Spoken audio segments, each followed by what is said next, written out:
My name is Matthew McComber.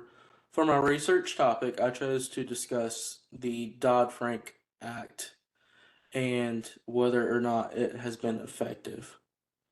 So, the Dodd-Frank Act was enacted to prevent corporations and large financial institutions from becoming too large to fail, meaning that if they were to collapse, it would have detrimental effects on the overall economy. So, more specifically, my thesis statement answered the question of how the Dodd-Frank Act has affected large financial institutions such as JP Morgan Chase.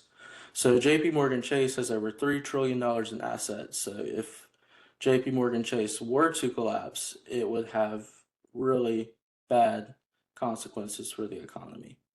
So, even if you don't bank with them, the collapse of the bank would affect everybody horrifically. So I've reached a conclusion based on my research that the Dodd-Frank Act has been ineffective overall.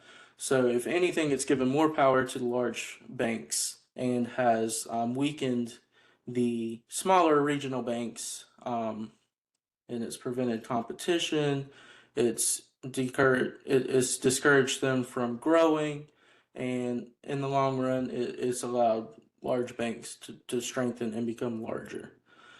So because of this, I think it's going to be interesting as we approach a new administration in the United States government. It's going to be interesting to see if changes are made to make the Dodd-Frank Act more effective. Whether or not those changes made are going to be good or bad, we will have to see.